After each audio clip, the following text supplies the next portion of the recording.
নমস্কার। আজ 20শে অগস্ট বৃহস্পতিবার রাত 9:30। আমি সমর দাস কাকিনাড়া ভাটপাড়া থেকে বলছি।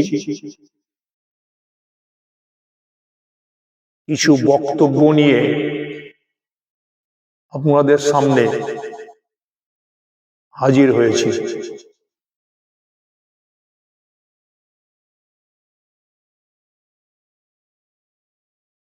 আমরা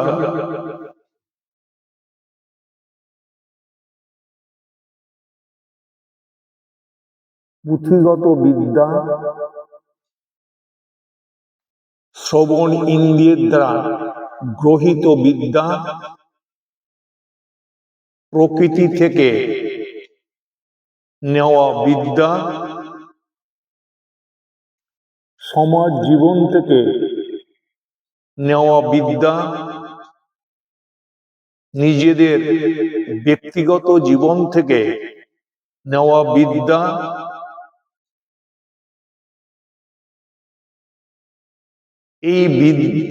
এই যে বিদ্যাগুলির কথা আমি বললাম, এই বিদ্যাগুলির থেকে আমাদের জ্ঞানের উৎপত্তি হয়।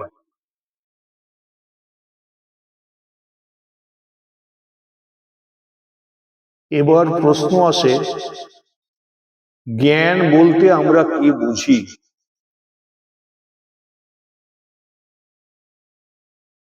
আমাদের মাথায় রাখতে হবে,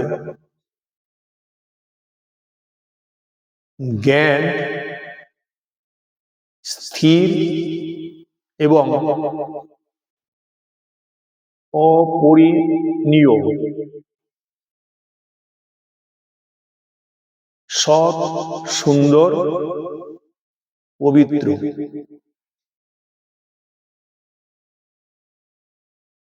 কিন্তু যে জ্ঞানের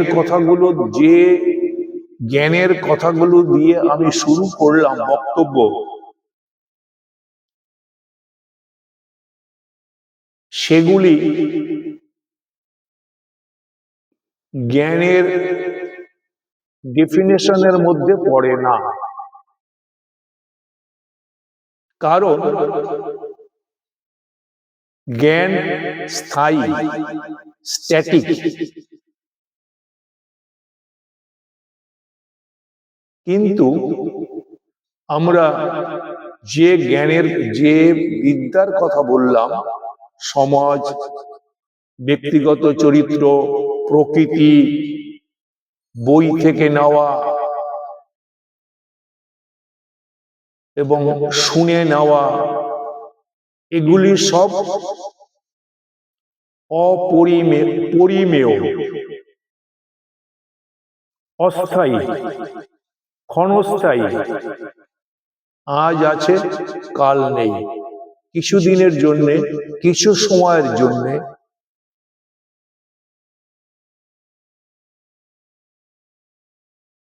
তাই এই জ্ঞানকে জ্ঞানের ভাষায়, প্রকৃত জ্ঞানের ভাষায় আমরা এদেরকে জ্ঞান বলে মেনে নিতে পারি না।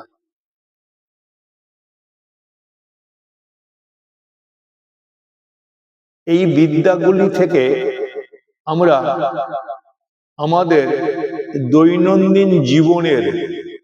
দৈনন্দিন জীবনযাত্রা পরিচালিত করার জন্য যে জ্ঞান বা বুদ্ধির প্রয়োজন, সেগুলি আমরা এই জ্ঞানগুলি থেকে পাই। কিন্তু প্রকৃত জ্ঞান এগুলি থেকে আসে না।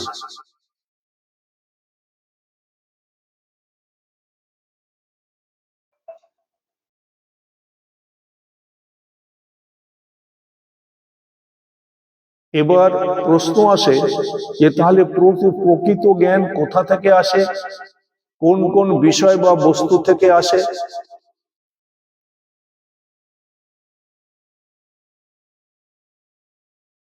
প্রকৃত জ্ঞান অর্জন করতে গেলে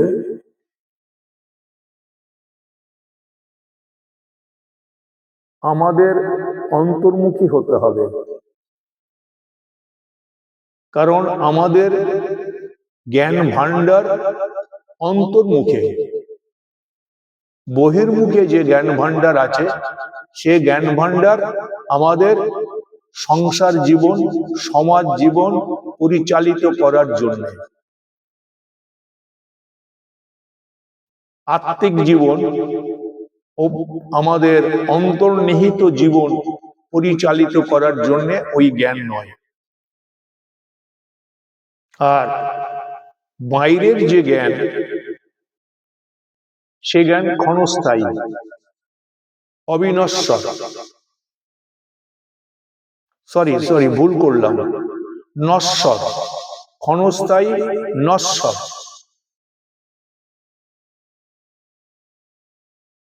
ক্ষণিকের জন্য 1 মাস, 2 মাস, 10 দিন, 15 দিন, তারপরে সে জ্ঞান উবে যায়, আর থাকে না।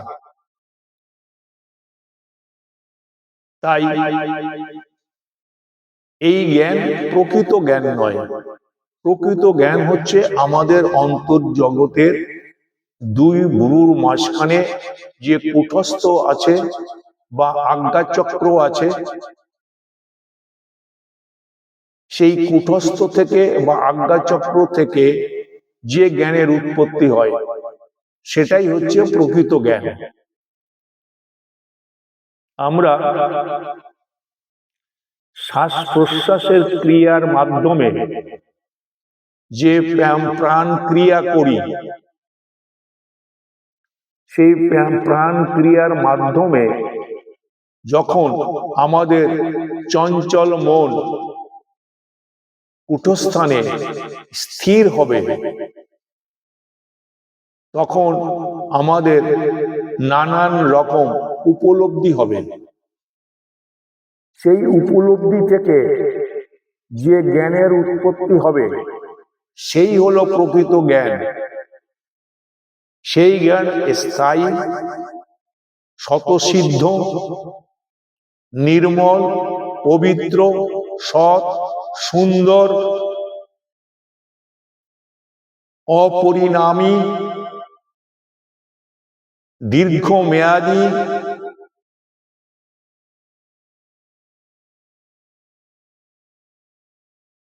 নিত্য শুদ্ধ বুদ্ধ মুক্ত জ্ঞানের অধিকারী। অন্য কোন জ্ঞান নিত্য শুদ্ধ বুদ্ধ মুক্ত অধিকারী নয়। একমাত্র এই কূটস্থান থেকে যে জ্ঞানের উৎপত্তি হয়, যে জ্ঞান আমাদের উপলব্ধি করতে পারি আমরা, সেটাই হচ্ছে প্রকৃত জ্ঞান এবং অবিনশ্বর জ্ঞান। এর কোনো মৃত্যু নেই, এর কোনো শেষ নেই, এ ক্ষণস্থায়ী নয়।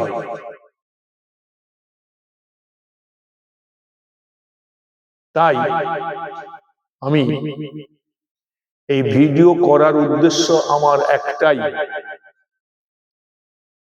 আমরা আজকাল অনিত্য জ্ঞানের পেছনে ছুটছি। অনিত্য জ্ঞান আমাদের প্রয়োজন আছে কি জন্যে? না, আমাদের ম্যাটেরিয়াল লাইফ পরিচালনা করার জন্য।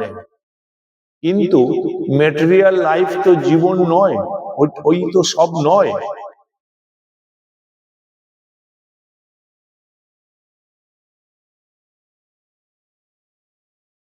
মনুষ্য জীবনের উদ্দেশ্য হলো সত্যকে জানা।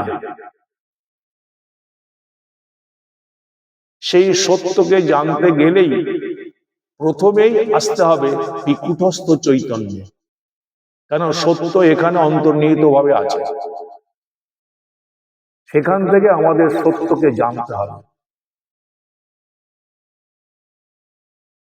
কিভাবে? না, প্রাণ ক্রিয়া অর্থাৎ শ্বাস প্রশ্বাসের মাধ্যমে আমরা জানব, এবং ধ্যানের মাধ্যমে আমরা সেই চঞ্চল প্রাণ যখন আমাদের স্থির প্রাণে রূপান্তরিত হবে, তখন আমরা সেই সব গুপ্ত জ্ঞান আমাদের অনুভূত হবে।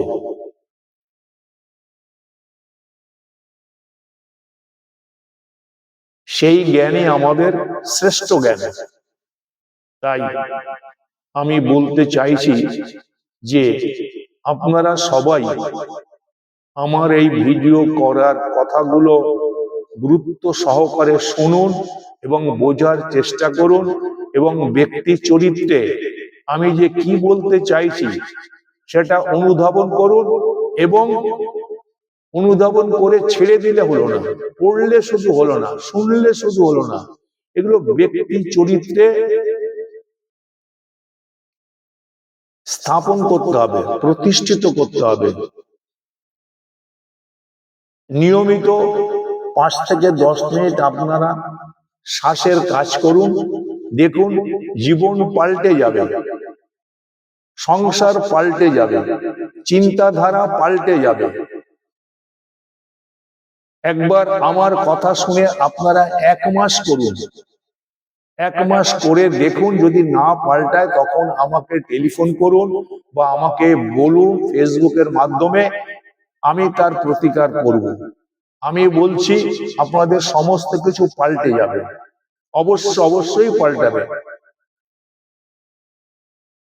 সামান্য কয়েকটা জিনিস আপনারা করুন। আপনারা প্রতিদিন সকাল সন্ধ্যা কোনো বাবু হয়ে কোনো একটা অন্ধকার ঘরে জিরো লাইট জ্বালিয়ে সেখানে চুপচাপ বসুন। সেটা আপনারা ঠাকুর ঘরে হোক বা যে কোনো ঘরের মধ্যে হোক, সেখানে কোনো লোকজন যাতে না যায়। শ্বাস লম্বা টানুন, লম্বা ছাড়ুন, এবং শ্বাসের মধ্যে একটা ছন্দ আনতে চেষ্টা করুন। এই সামান্য কয়েকটা জিনিস আপনি করুন, দেখুন আপনার চরিত্রে পরিবর্তন আসছে কিনা। 1 মাস সময় দিলাম আমি। এটা এমন একটা বিজ্ঞান ভিত্তিক সাবজেক্ট যে এটা ঠিক মতো করলে আপনি তার রিটার্ন পাবেন পাবেন পাবেন। তাই সবার কাছে আমার স্বনির্বন্ধ অনুরোধ, আপনারা একটু মনোযোগী হন এবং নিজেদের সুস্থ জীবন নিজেরা গড়ে তুলুন।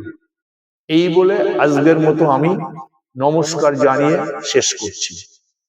ধন্যবাদ।